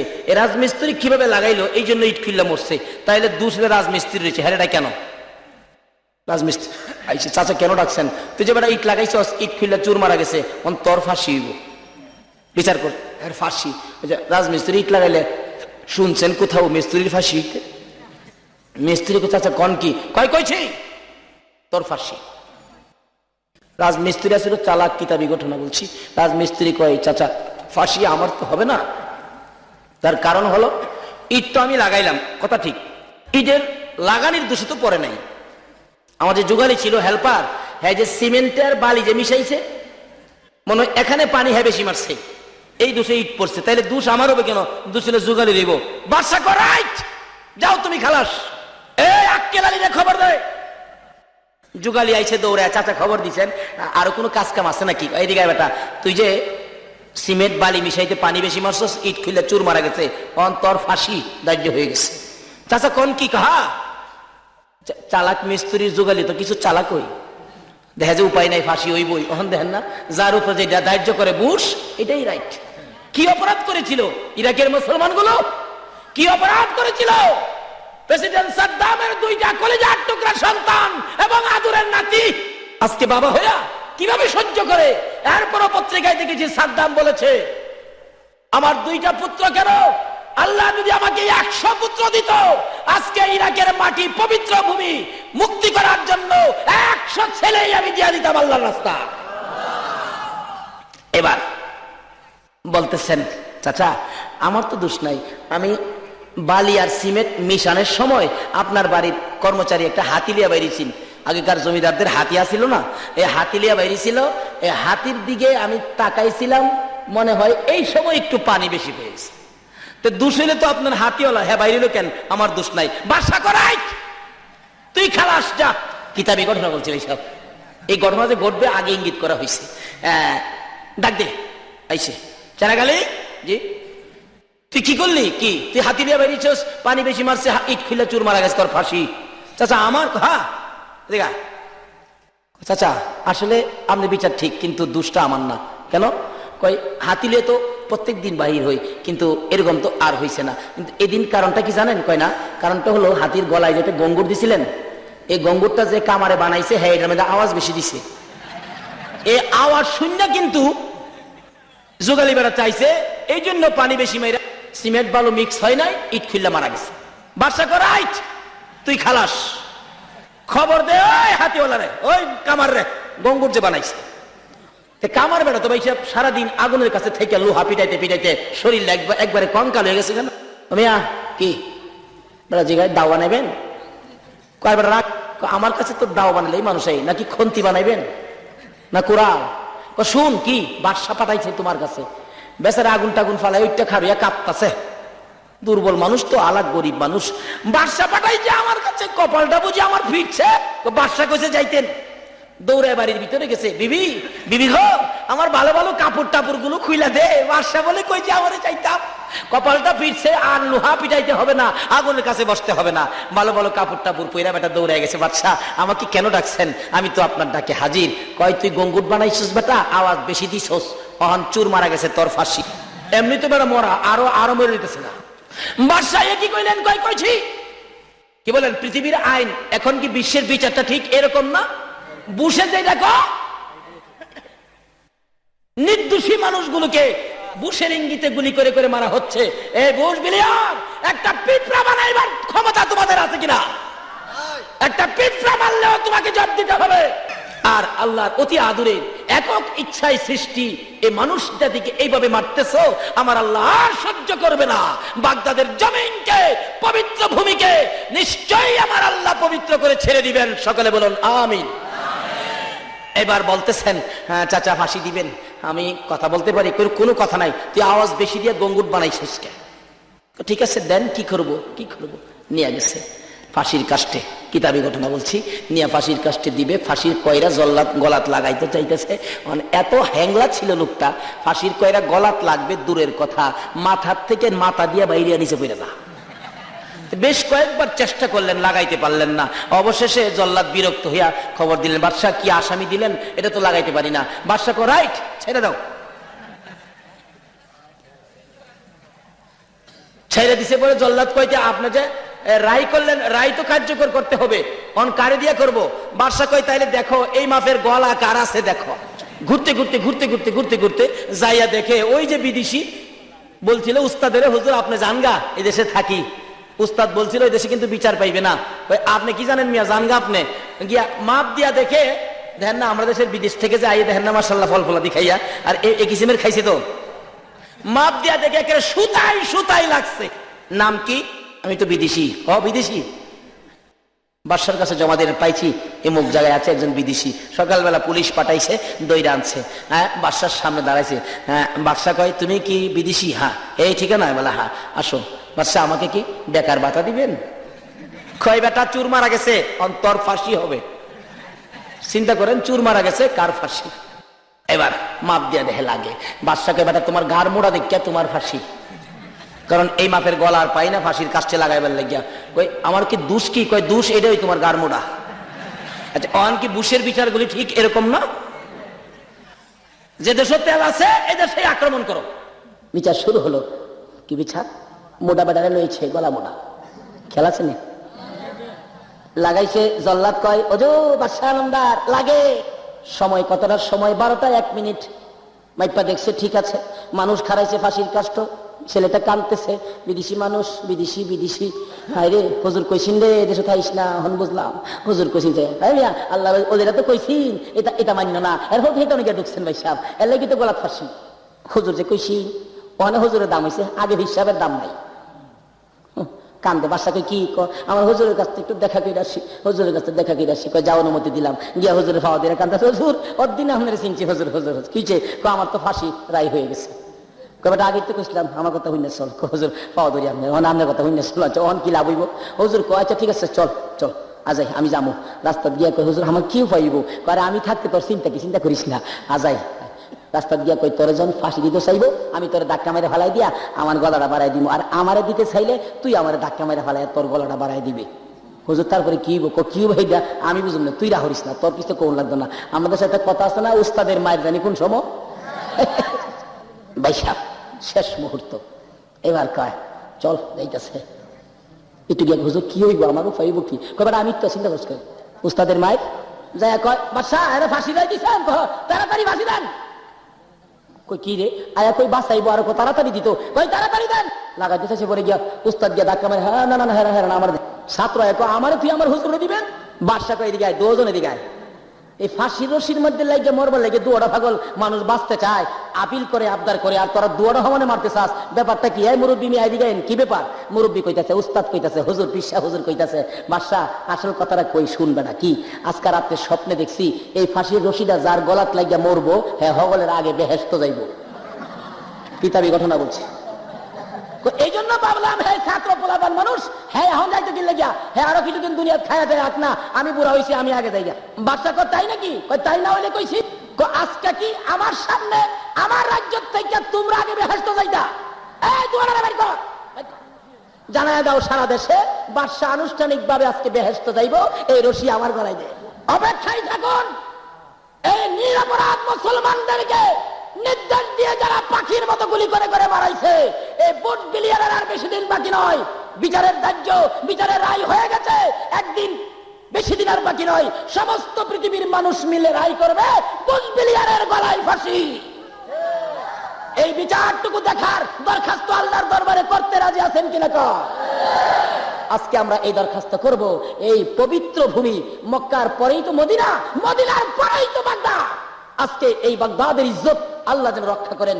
এই বাগদাদের পবিত্র ভূমিকে পবিত্র করে মার্কিন বেঈমান বাহিনীকে বিতাড়িত করে বিজয়ের পতাকা যেন মুসলমানদের কলিজা যেন ঠান্ডা করে দেন। সকলে বলুন আমিন। আজকে তাদের জুলুম অত্যাচারে কত সন্তান হারা মা রাস্তায় রাস্তায় ঘুরছে, বাবা বাবা করে কত সন্তান মা বাবা হারা রাস্তায় কান্দে, কান্দার শোনার মানুষ পর্যন্ত নাই। কি অপরাধ করেছিল? আসুন আমরা নবীকে ভালোবাসি, ওলিদের পক্ষে থাকি, আল্লাহকে কাছে রাখি। আল্লাহ বলছে তোমরা আমাকে কাছে রাখো, তাহলে আমি যে কাছে, এটা যদি তোমাদের সাথে থাকে তোমরা ওলি হইতে পারো। কিন্তু বলছিলাম যে গাউসে পাকের ঘটনা, এই বাচ্চার সময় এক মহিলা গিয়া বলছে, হ্যাঁ যাইতেছে গাউসে পাকের বাবার কাছে। খেয়াল আসেনি কথাটা? গাউসে পাক রাস্তার মধ্যে ছিলেন, বাচ্চা মানুষ তো, কানতে কানতে মহিলা, হুজুর আমার পেটের বাচ্চাটা কি হবে? আমার স্বামী বলছে যদি বাড়িতে 6টা মেয়ে, এটা যদি মেয়ে হয় তাহলে আমার তালাক দিবে। আল্লাহ নবীর চোখে চায় দেখে, মা তোমার পেটের বাচ্চারা তো মেয়ে ওই দেখা যায়। কানতে কানতে যাইতেছে রাস্তার মধ্যে গাউসে পাক বাচ্চা জিগায়, মা তুমি কানতে কানতে গেলা, আবার কানতে কানতে আসলা, ব্যাপারটা কি? কই গেছিলা? কয় বাবা রে গেছিলাম তো বড় মসজিদের ইমাম সাহেব আবু সালেহ হুজুরের কাছে, আল্লাহ নবীর কাছে। কি দুঃখ, বাড়িতে 6টা মেয়ে, পেটের বাচ্চাটা কি দেখাইবার লাগিয়া, মেয়ে হইলে স্বামী আমার তালাক দিবে, সংসারটা তা আগুন লাগবে, দেখাইতে গেছিলাম। কয় কি বলছে? উনি বললো পেটের বাচ্চাটাও নাকি মেয়েই হবে। গাউসে পাক বললেন অলির কাছে গেলেন একটা সমাধানের জন্য, একটা সমাধান দিল না, কাইন্দা গেছেন, আপনাকে খুশি করতে পারলো না, এটা কেমন কথা? আপনি আবার যান, শুনছেন নি? আবার যান। বাবা হ্যাঁ গেছে, আবার আইছেন। কয় রাস্তার মধ্যে ছোট্ট একটা বাচ্চা আমার পাঠাইছে। বাচ্চা পাঠাইছে, উনি তো বুঝছে কে পাঠাইছে। যান যান, বাচ্চা মেয়েই হইব, যাও। এই বলছে, মন কান্দা বাড়ছে না কমছে? কি আরো কান্দাছেন যে? গেছিলেন? কয় গেছি বলে আমার দমক দিয়া তাড়াই দিছে, তাই নাকি? আবার যাও। সুবহানাল্লাহ কইতেন না? পাওয়ার আসেনি? পাওয়ার কে দিছে? নামাজ পইরা না সাইরা, গাঁজা খায়া কিছু বন্ডারা বন্ডামি করে হক্কানি ওলিদের কলঙ্ক করতেছে। কিছু বন্ডামির বন্ডামি দেখিয়া এক কিসিমের আলেম কয় এটা বলে শিরিক, এটা বেদাত, এই সেই। আলেমের দল তোমরা ফসা আমি আতাইছো, বালা আম আতাও নাই। কি কন? একটা ফসা আম দেখা যদি কেন সারা দেশের আম ফসা, কথাটা সঠিক হবে না ভুল হবে? কারণ আম থাকলে ফসা বালা থাকবোই, কি বলেন থাকবে না? যাই হোক, 2বারের মাথায় যাইতেছে, আবার গেলেনি আমার মারে, কয় আমি লগে যাবো। 2বার ধমক দিয়ে 3বারের মাথায় গাউসে পাক সাথে গেছেন। গিয়া কয় আব্বা কি? কয় তুমি মেয়ে আবার বাড়াবাড়ি করো। বেটারা মহিলাটা আসছে, তার 6টা মেয়ে, পেটের বাচ্চাটা মেয়ে, আমি দেখলাম মেয়ে, আসলে তো ঠিকই দেখছে মেয়ে, আমি তো বললাম মেয়ে, তুমি আবার পাঠাইছো? হ্যাঁ আব্বা আমি পাঠাইছিলাম, অলিদের কাছে আইসা যদি মানুষ শান্তি না পায় আর যাইব কই? অলিদের কাছে আইসা যদি মানুষ সমাধান না পায় আর যাইব কই? মুসা নবীর আমলে এক পাগল ছিলেন, জুন্নুন পাগল, মতান্তরে অন্য নামও হতে পারে। এক মহিলার সন্তানাদি নাই, তুর পাহাড়ে যাইতেছে মুসা, পিছনে ডাই, হুজুর তুর পাহাড়ে যাইবেন কহ, আল্লাহর সাথে কথা কইবেন বলে হ। তো জিগাইছে আল্লাহ, আমার সন্তানাদি হয় না কেরে? মুসা জিগাইছে আল্লাহ, সন্তানাদি হয় না কেরে? আল্লাহ কয় মহিলার বাজেট নাই। পরের দিন কই দিছে তোমার সন্তান হবে না, বাজেট নাই। আল্লাহ বাজেট না করলে আর কেউ বাজেট করাবার ক্ষমতা আছে? এসে পড়ছে। আরে পাগলা ঘুরে আর ডাহে, এক রুটি এক লারকা, দু রুটি দু লারকা, তিন রুটি তিন লারকা। বেটি কয় এদিকে রুটি খাইবি? হ্যাঁ দিছে রুটি। খাইয়া কয় একটা ছেলে দেলাইস, আরেকটা খাইবি? কয় দে। আরেকটা খাইছে, খায়া কয় দুইটা দেলাইস। কয় কেমনে দেখেন না? এটা মুসা নবীর উম্মত। আচ্ছা মুসা নবীর উম্মতের পাওয়ার বেশি না আখিরি নবীর উম্মতের পাওয়ার বেশি? আরে আখিরি নবীর উম্মতের পাওয়ার মুসা নবীর উম্মতের সাথে হইতে পারে? হাদিস শরীফ খুলে দেখুন না, রাসূল বলছেন উলামা ও উম্মতি কা আম্বিয়াই বনি ইসরাইল, আমার উম্মতের মধ্যে উলামাগণ বনি ইসরাইলের সম্মানী পয়গাম্বরদের মতো পাওয়ারফুলি। তাইলে পয়গাম্বরের মতো উম্মতের মতো হবো কেন? নারে তাকবীর, আল্লাহু আকবার, নারে রিসালাত। জন্নুন পাগল বলেন দুটো ছেলে দিয়া দিস। মহিলা বলেন আরেকটা রুটি খাবি নিরে পাগল? খাবো, আরেকটা দে। খায়া কয় তিনটা ছেলে দিয়া দিস। গেছে গা। সময় মতো সিরিয়াল মতো তিন ছেলে হলে একদিন মুসা নবীকে দেখে ডাক দিলেন, মুসা নবী দিগাইন আপনি কি কইলেন আর আপনারা আল্লাহ বা কি কইলো বুঝি না, আপনারা বুঝি মিশা কথা শিখছেন। কিছে আপনার আল্লাহ না কইছে, আপনি কইছেন আমার ছেলে নাই, তিন ছেলে দি। কই লালু কালু ফালু কই এদিকে আয়। 1 2 3 1 2 3 উল্লা গনে একবার, বাউ গনে একবার। দেখছেন মুসা কয় খোদা গো একই ব্যাপার, একই ব্যাপার আপনারা কইছেন। কয় কইছি তো ছেলে দিলেন কেরে? কই মুসা রে এমন এক পাগলে ধরছে রে, বাজেট নাই, বাজেট করতে হইছে।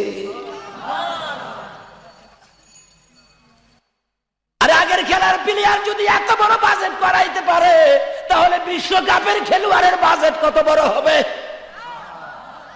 মুসা বলে এটা কেমন কথা গো, বাজেট নাই, বাজেট করলে এটা কেমন? পাগল কে এত পাগলামি করেছে? আমি দেখতাম যদি। আল্লাহ কয় মুসা রে কি আমার একটা মানুষের গোশত নিয়ে আস, একটা টুকরা গোশত নিয়ে আসো। একটা ভ্যাট দিলেন, ছুরি দিলেন, ঘুরে যারে পায় আক্কেল আলী মিয়া এক টুকরা গোশত আল্লাহ চাইছে। মুসা নবী মাথাটা বুঝি খারাপ হইছে, আল্লাহ কি জীবনে গোশত খায়? যাই কয় খালি কই পাগল, মাথা খারাপ, সারাদিন ঘুরলো পাইলো না। সন্ধ্যার সময় দেখে পাগল ঘুরে এক রুটি এক লারকা। এ রুটি এ লারকাওয়ালা দাঁড়া রে, ও লারকাওয়ালা দাঁড়া, জোরে জোরে কন্যা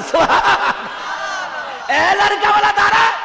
কি লারকা লারকা করস, কি রুটি রুটি করস? আমার আল্লাহ কইছে এক টুকরা গোশতের দরকার, মানুষের গোশত, তুই দিবি কিনা ক? ওই জন্য পাগল বলেন এ মুসা তোর আল্লাহরে জিগারে কোন জায়গার গোশত পছন্দ করে? তোর আল্লাহরে জিগা, তোর আল্লাহরে। সুবহানাল্লাহ দিতেন মুসা রে, তোর আল্লাহরে জিগারে কোন জায়গার গোশতটা দিলে খুশি হবে? আরে একখান থেকে দে, সারাদিন ঘুরছি বিরক্ত হয়েছি, দে ছুরি দাও। ছুরি লইয়া এখান থেকে দিলেন, এখান থেকে দিলেন, এখান থেকে দিলেন, এখান থেকে দিলেন, এখান থেকে দিলেন, এক থলি বইরা গোশত দিলেন। মুসা রে সমস্ত শরীর থেকে টুকরা টুকরা করে গোশত দিলাম। তোর আল্লাহ যেখানের গোশত পছন্দ লাগে বলি সেখানের গোশতটা খাইতে। মুসা কয় তাড়াতাড়ি দে, লইয়া খালি ঘুরছে যাইব। আল্লাহ কয় মুসা পাইছস নি গোশত, পাইছস নি? আমি আল্লাহর কথা শোনা মাত্র যেই পাগল সারা শরীর থেকে টুকরা টুকরা গোশত খুলে আমি আল্লাহরে দেয়। মুসা তোর শরীরে কি গোশত ছিল না রে মুসা? তুই তো পারলি না এক টুকরা গোশত দিতে। যেই পাগল আমি আল্লাহর কথা শুনে টুকরা টুকরা করে গোশত সারা শরীর থেকে খুলে খুলে দেয়, ওই পাগলে একটা কেন, দুইটা, তিনটা কেন? ওই পাগলে যদি আমি আল্লাহর কাছে কোনো জিনিস আবদার করে রে, বাজেট না থাকলেও বাজেট করে আমি দিয়া দিতে রাজি। বলতেছিলাম মুসা নবীর উম্মত শুধুমাত্র টুকরা টুকরা গোশত দেয় গো, আখিরি নবীর উম্মত নিজের কলিজা খুইলা দিয়া দেয়। হাদিস শরীফে আসছে, অনেক মজার লম্বা ঘটনা, যাইতে পারবো না, সময় নাই। কেন দিবে না আমার আল্লাহ? গাউসে পাক বলেন বাবা গো আমি পাঠাইলাম আপনি আল্লাহর ওলি, আপনার কাছে আসার পরে যদি সমাধান না পায় আর কোথায় যাবে? আপনি যে ধমক দিয়েছিলেন দ্বিতীয়বার আসা, প্রথমবার আসার পরে আপনার ধমকে তাকায়া দেখেন, আপনার ধমকে পেটের মেয়েটা ছেলে হয়ে গেছে। দেখেন বাবা দ্বিতীয়বার পাঠাইলাম, আবার যখন ধমক দিয়েছিলেন বাড়ির 6টা মেয়ে ছেলে হয়ে গেছে গো বাবা।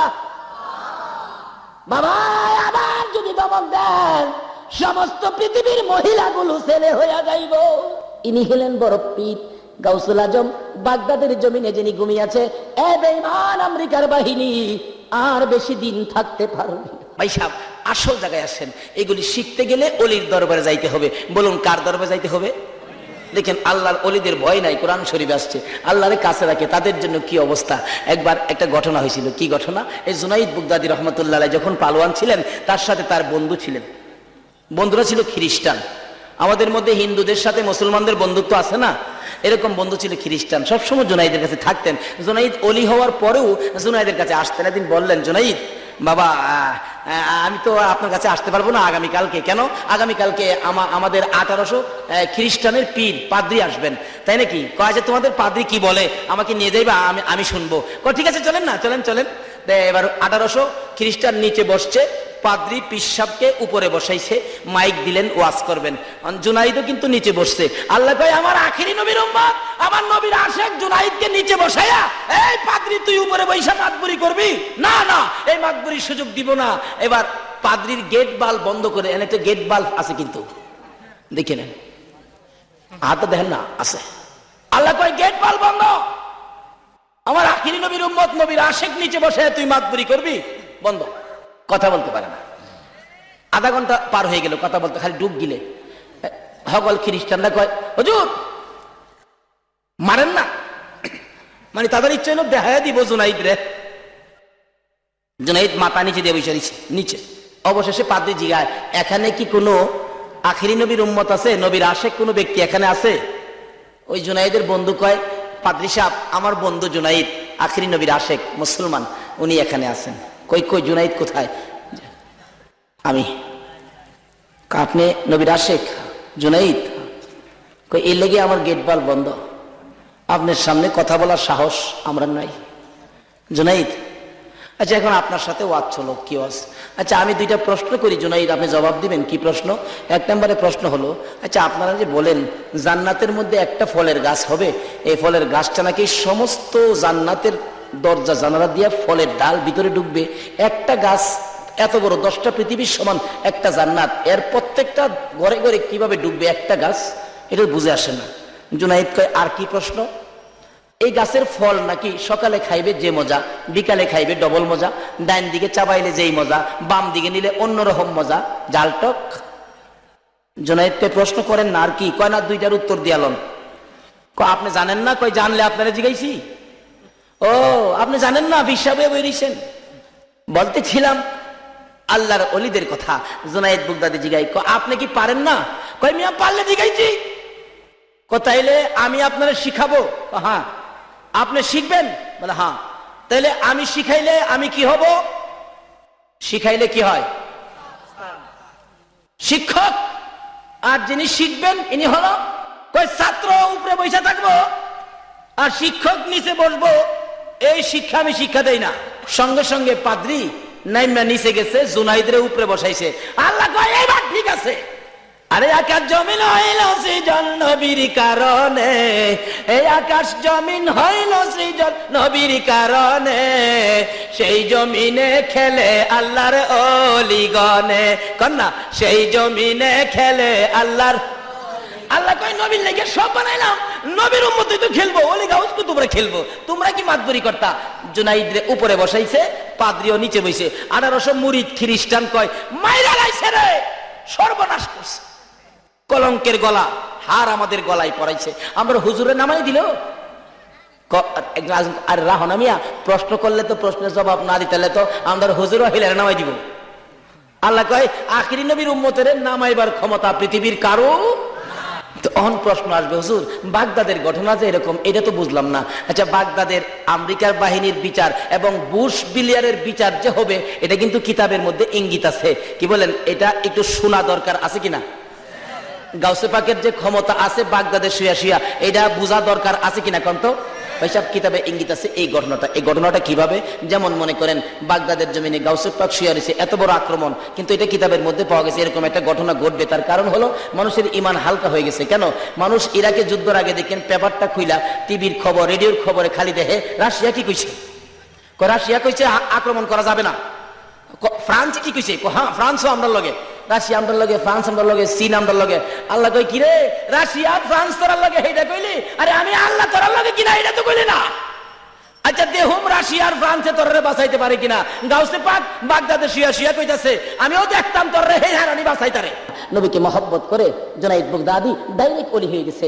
ওলিদের সাথে এটা বিস্তারিত আলোচনা করা গেল না। নবীর মহব্বত ওলিদের সাথে সম্পর্ক রাখেন, রাস্তাটা খুঁজে আপনিও পাবেন, আমরাও পাবো। একটা ওলির মা হতে পারবেন, একটা ওলির বাবা হতে পারবেন। আল্লাহ আমাদেরকে সেই বুঝ দান করুক, সকলে বলুন আমিন। আসুন একটু দুরূদ সালাম মদিনা পাঠায় দোয়া করি। ইয়া নবী সালাম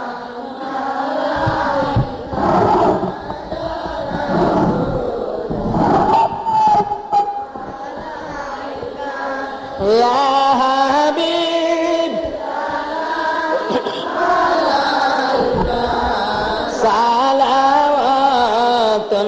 সালাওয়াতুল্লাহ দরদি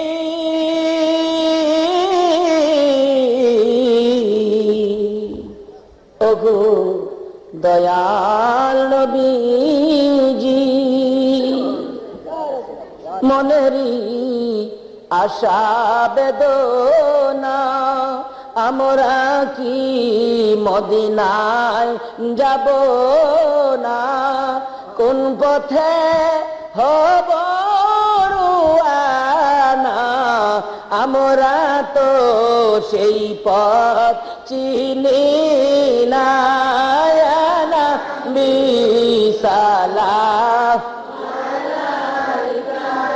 ইয়া রাসূল সালাম আলাইকা ইয়া হাবিব সালাম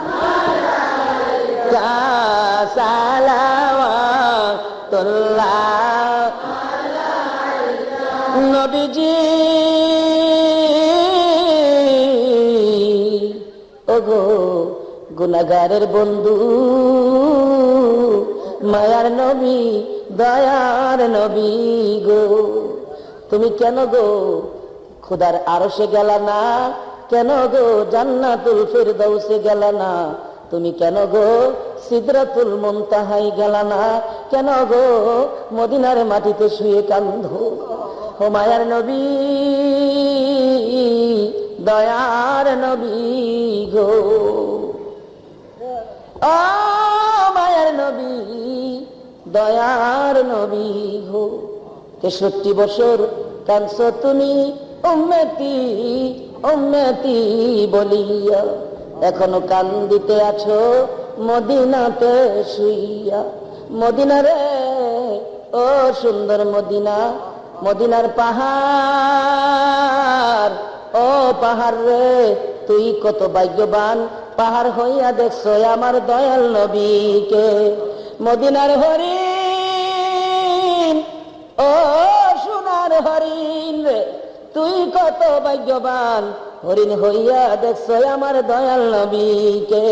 উম্মত হইয়া দেখলাম না গো দুঃখ রইল মনেতে, মনের দুঃখ মনে লইয়া জানাই তোমায় লাখো সালাম ইয়া নবী সালাম ইয়া রাসূল সালাম ইয়া হাবিব সালাম আলাইকা সালাওয়াতুল্লাহ बेजाए रब मेरे दुरूद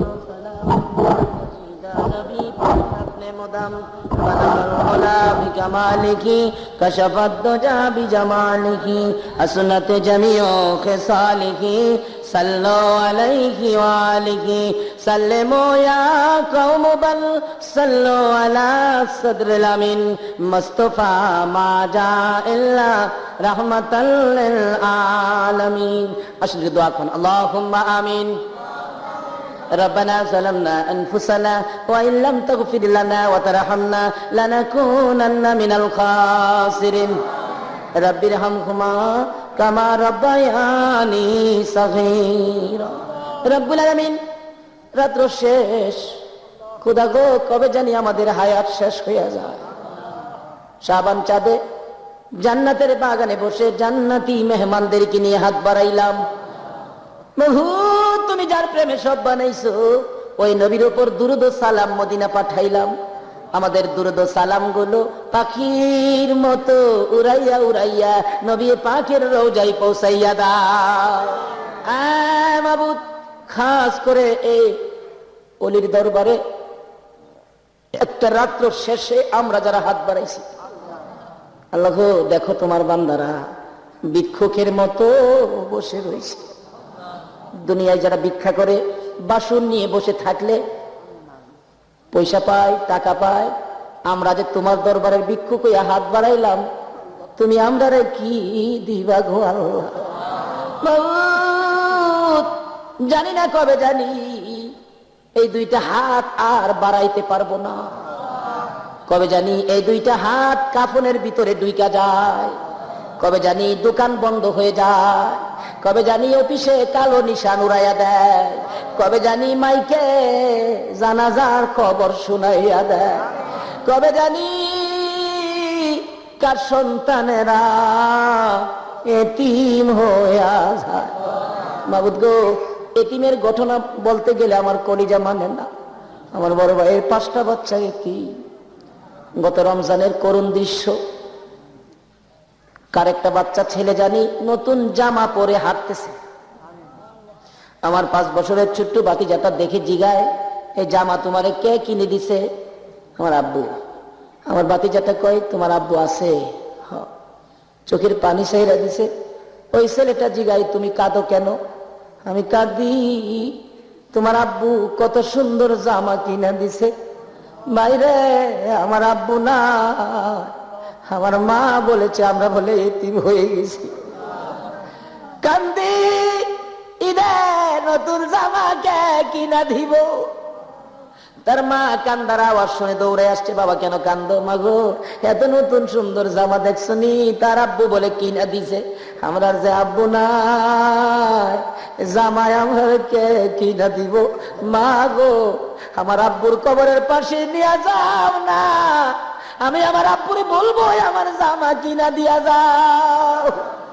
তার মা কান্দে মাবুদ গো কি আগুন লাগাই অবশেষে মা ধৈর্যের সহিত বুঝাইতেছে বাবা কান্দিস না তোর কাকারাই তো তোর জামা কিনা দিব ওই দিন আমি বাড়িতে ছিলাম দৌড়া যাই আমার সামনে দাঁড়াইয়া দুইটা ভাতিজা কান্দে কথা বলতে পারবা জিগাইলাম বাবারা রে কেন কান্দো গো বাবা একটা কয় কাকা আমরা যে বাবা নাই গো আমরা ঈদের কাপড় কে কিনা দিব গো কাকা আমরা ঈদের কাপড় কিনা দিবেনলি কাকা গো জামা কিনা দিবেনলি আমি চোখের পানি রাখতে পারতেছিলাম না ওই দিন বাজারে যাইয়া আগে তাদের জামাগুলো কিনলাম তারা বিশ্বাস করে বাড়িতে আসতে রাত্র প্রায় 10টা বাজে গেছে আইসা দেখি এখনো ঘরের দরজা খোলা দেখা যায় তার মা বলে ভাই রে একটু পরে পরে আমার এতিম সন্তানেরা দরজাটা খুইলা ডাক মারে কাকা আইসনি দৌড়াই এসে সামনে দাঁড়ায় জিজ্ঞেস করি বাবারা কেন আসছো কোনো কথা কয় না চোখের পানি ছাড়ে বাবারা রে কেন কান্দো আমি তো বেঁচে আছি কি লাগবে তোমরা বলো আমার কাছে এই ছেলেগুলি ডাক দেয় কাকা আমরা অন্য কিছুর জন্য কান্দি না আপনি 2 দিন 3 দিন পর পর বাড়িতে আসেন কাকা গো আমরা আব্বু কি আর জীবনে বাড়িতে আসবে না হ্যাঁ মাবুদ এইভাবে কবে জানি কার সন্তানেরা এতিম হয়ে যায় কবে জানি কার জীবনের শেষ গোসল হয়ে যায় কবে জানি জীবনের শেষ বিদায়ের অনুষ্ঠান হয়ে যায় ওই দিন আসার আগে আমরা যারা হাত বাড়াইছি গো আল্লাহ দেরি করো না ফিরাইও না ঘুরাইও না এই মুহূর্তে আমাদের সকলের জীবনের গুনাহগুলো ক্ষমা করে দাও ক্ষমা করছো নি গো আল্লাহ ডাক দেন না আল্লাহ হে আল্লাহ জীবনের গুনাহ ক্ষমা করছো। দুনিয়ায় দেখি সন্তানেরা অপরাধ করলে মা বাবা ধমক দেয়, বাড়িতে জায়গা দিব না। রাত্র গভীর হয়ে যায়, ঘরের কোনায় যাইয়া ডাক মারে, মা মা গো মা। মা দুরুদি অপরাধী সন্তানের জন্য হারিকেনটা লয়া দৌড়াইয়া বাহির হয় রে। মায়ের মতো দুরুদি যদি অপরাধী সন্তানের জন্য হারিকেন লয়া দৌড়াইয়া বাহির হইতে পারে গো, তোমার যে ৯৯ ভাগ দয়া আছে, আমরা যে দয়ার সামনে মাফের জন্য কাঁদতেছি গো আল্লাহ, তোমার কি মায়া লাগে না? ফিরাইও না, ঘুরাইও না। কার জীবনে কত গুনাহ হিসাব জিগাইও না। এই মুহূর্তে আমাদের সকলের জীবনের গুনাহ ক্ষমা করে দাও। ইয়া আল্লাহ, জীবনের গুনাহ মাফের আসার দরখাস্তের পর আর একটা দরখাস্ত করি, তুমি কিন্তু রাগ হইও না। রাত্রে 12:30 পর্যন্ত যারা বসে আছে, আমার বিশ্বাস সকলের মনে কিছু না কিছু ব্যথা আছে। কার মনে জানি কি ব্যথা, আমি তো জানি না রে আল্লাহ। কার মনে জানি ব্যথা, হুজুর আমার মা নাই। কার মনে জানি ব্যথা, হুজুর আমার বাবা নাই, বাবা নাই। কার মনে জানি ব্যথা, হুজুর আমার মাও নাই, বাবাও নাই। এই মা বাবার অভাবী হইয়া কে জানি 2টা হাত বাড়াইছে রে আল্লাহ। এই হাতগুলি তুমি কেমনে খালি ফিরাইবা? মাবুদ গো, ওই সকল মা বাবার পক্ষ থেকে ক্ষমা চাই, তাদের কবরগুলো জান্নাতের বাগান বানাইয়া দাও। মাবুদ, মা না থাকলে সন্তানেরা যে কত কান্দা কান্দে রে। এতদিন খালি বলতাম, এখন নিচে ভুক্তভোগী। ঈদের দিন সকালবেলা কান্তিছি, কার পায়ে সালাম করে ঈদগাই যাব, পাই না মার পাও। বাবা তো হজে গেছে, বাবার পাও পাই না। মায়ের অভাবী, বাবার অভাবী যারা কান্দে রে আল্লাহ, আর দেরি করো না। ওই সকল মা বাবার কবরগুলো জান্নাতের বাগান বানাইয়া দাও। ইয়া আল্লাহ, আমার মায়ের কবর জান্নাতের বাগান বানাইয়া দাও। আমার বাবাকে হায়াত বাড়াইয়া দাও। মা বাবা যার দুনিয়াতে আছে হায়াত বাড়াইয়া দাও।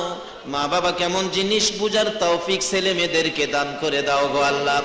ইয়া আল্লাহ, দাদা দাদি, নানা নানি, শ্বশুর শাশুড়ি, আলিয়া আওলাদ, বংশধর, মুরব্বী, পাড়া প্রতিবেশী, কান্দানবাসী, মহব্বতী যারা কবরে গো, সকলের কবর জান্নাতের বাগান বানিয়ে দাও। মাবুদ, এই এলাকার জমিনের নিচে যত মোমেন মোমেনাত ঘুমিয়ে আছে, সকলের কবর জান্নাতের বাগান বানিয়ে দাও। ইয়া আল্লাহ, আমাদের সকলকে নেক হায়াত বাড়াইয়া দাও। আমাদের মধ্যে যারা নামাজি, নামাজ কবুল করে লও। যারা নামাজ পড়ে না, নামাজের বুঝ দান করে দাও। যারা বিমারি, বিমার সেবা করে দাও। আমাকে সহ সকল বিমারিকে সেবা করে দাও। যতগুলো দরখাস্ত করলাম মাহফিলের উসিলাই, দুরুদের উসিলাই, জিকিরের উসিলাই, সবগুলো তুমি কবুল আর মঞ্জুর করো গো আল্লাহ। ওয়াসাল্লাল্লাহু তাআলা আলা খায়রি খালকিহি মুহাম্মাদি ওয়া আলা আলিহি ওয়া আসহাবিহি আজমাইন বিহাক্কি লা ইলাহা ইল্লাল্লাহু মুহাম্মাদুর রাসূল সাল্লাল্লাহু আলাইহি ওয়াসাল্লাম। আসসালামু আলাইকুম।